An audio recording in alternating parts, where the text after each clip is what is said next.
The new desert map is available in PlayerUnknown's Battlegrounds finally. It's in the test server right now, along with 3 new weapons. This is the R45 Sidearm. It's based off of the Rhino revolver, and it shoots quite quickly. It shoots 45 ACP, and it reloads all of its rounds at once. Then we have the sawed-off shotgun, which goes in your sidearm inventory, and as you would expect, it shoots like a double-barrel shotgun. Pretty cool that you can use that as in place of a pistol though. This should make the loadouts a bit more interesting now that you can use your sidearm as a very effective close quarter weapon. Maybe both your primaries can be for long range. Then we also have the Win94 lever action rifle. Now this thing, when you pick it up, it can't be equipped with any attachments. It's stock. It can hold 8 rounds at a time, and it reloads each round individually.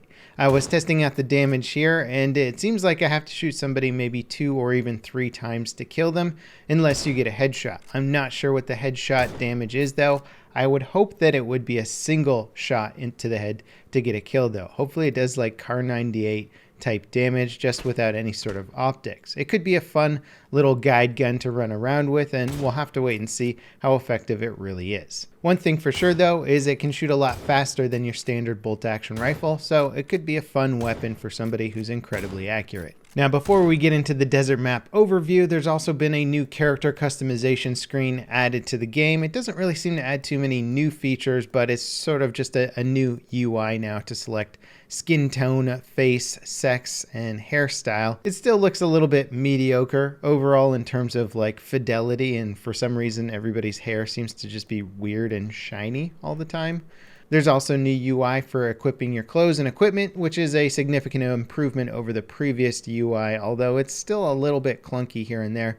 We also have some new leaderboards and career tabs. Now when you spawn into the lobby of a new match, you will be spawned into the prison area on the map, which is in the lower left-hand corner, sort of on an island, but not quite as removed as the spawn island in Erangel. And although I don't have my frame counter up on screen, I noticed right away that I was getting way more frames than I was before. In fact, during all my testing here, I was getting, I would say, 80 plus frames per second, often over 100 frames. Even in the spawn area, I was jumping up to like 140 FPS. So something has been done in the game engine, or this new map is just much better optimized, as the frame rate across the board was probably up by 30 FPS. Again, this is in the test server, and sometimes I would get very high frame bumps on Erangel as well, depending on which patch dropped or how early it was or how stressed the servers were. So it could be something where it's just getting into the map early or getting into the servers early gave me a nice FPS boost,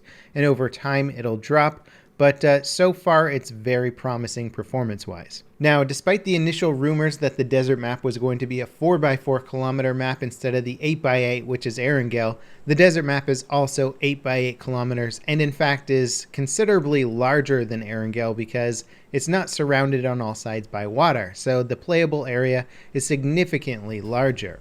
In addition to that, it's filled up with quite a few more cities, all of which have a ton of buildings with multiple levels and multiple stories. If anything, this map is going to play out a bit slower than the previous map. You can see as we're parachuting into Los Leones that this city is huge. It is the biggest one on the map, but at the same time, the size of the city is probably big enough to contain its own battle royale. I mean, it's huge.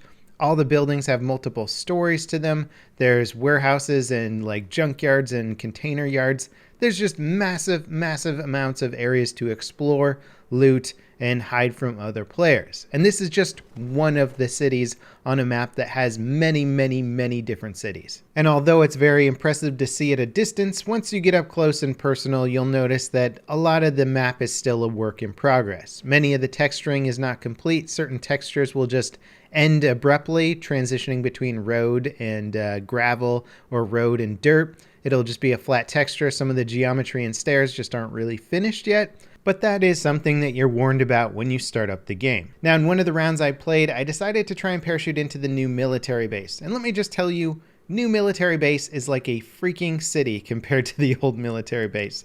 There are so many buildings and places to loot, it's insane. I found tons of level 3 armor, tons of high level gear, so it's certainly provided in terms of the high level loot, but I didn't see any other players the whole time I was here, except for one who was camping the entrance. Driving my new, or should I say old, VW Wagon out, I started taking shots and was able to set up an ambush for the ambusher once I got past him. And speaking of which, there's 3 different types of vehicles in this game. We now have the VW Wagon, a pickup truck, and the world's ugliest jet ski. Now, I was pretty excited when I heard they were adding jet skis to the game. Unfortunately, this one isn't particularly fast, and I don't know if it actually has a boost function. At least it didn't make a different engine sound when I held down shift. It doesn't feel too fast, and you feel extremely exposed on it. So I don't know how much fun this is actually going to be to drive. I think more likely it'll just be an easy way to get yourself killed.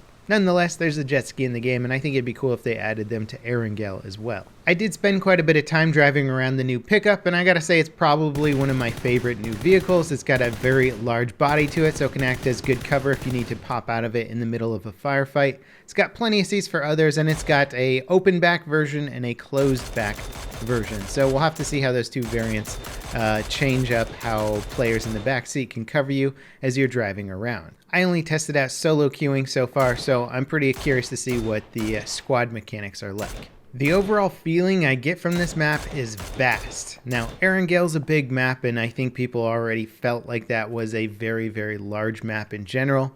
This feels bigger. Not just bigger, but has way more buildings and areas to hide. I mean, there's got to be hundreds upon hundreds of different structures in this map, so anticipating where your enemy is becomes that much more difficult. Thankfully, the vaulting mechanic makes getting into certain buildings and out of them a bit quicker, but still, the cities themselves or even settlements are just absolutely huge compared to Erangel, and so it seems like there's just going to be a lot more building clearing to do and a lot more city fighting going on in this map. The extremities, the outskirts, the big vast open stretches of desert are cool looking, but you're probably not going to want to go into them without a sniper rifle. The cover is a bit more limited than I was expecting, and you seem to be exposed for miles in just about every direction. So I felt way more exposed running around on mountaintops or ridge lines than I did in Erangel. Then again, I think a large part of that is also due to the fact that this is a brand new map. I have no idea what weird angles I'm exposed to, and there's a lot of learning to be done here. I mean, just look at the size of this freaking place. Hundreds of new buildings and sight lines to try and figure out and memorize and figure out where the good spots and bad spots are. It'll take a bit of learning, but I'm looking forward to it. At the moment, everybody seems to be running around like a headless chicken, as am I, which is fine. We're exploring the map, figuring it out. I'm curious to see what this map plays out like once everybody figures it out. Again, there's so many buildings and hiding spots. It could even be a heavier camp map than the previous one. So we'll have to see. As for the new weapons, I don't think they're going to change up the gameplay too drastically. I saw a lot of people trying to use the Win 94 and get some kills with it, and I think honestly I escaped some deaths because people were just potatoing with that weapon or not realizing that it wasn't as powerful as maybe they were hoping it would be. So for the most part, I think assault rifles will still be kind of the dominating force. And then if you're lucky enough to pick up a sniper rifle with an 8x scope, maybe you can venture out into the vast openness of this map. But it's scary, man. The sight lines and angles just seem to be infinite. So learning this map is going to be important to try and avoid those easy sniper kills. I have a feeling vehicle usage might be even more important on this map just because of how far you have to travel and how intense some of those circles can be. So we're going to see a lot of people driving between cities, and maybe if you know the good camping checkpoints, you'll be able to kill a lot of people off of vehicles, as that seemed to be a good percentage of my kills just in the limited time I was playing. Aesthetically, I absolutely love the look of this map. It completely changes the ambiance and feel of the game, but the gameplay itself is still there. If you like the previous PUBG gameplay on Erangel, it'll still be here and waiting for you on Miramar. Hopefully the performance bump is actually a permanent upgrade to PUBG and we can all be expecting to get a significant performance improvement, but again, that requires a bit more testing. As always guys, thanks for watching, and I'll see you next time. This is Level Cap, signing off.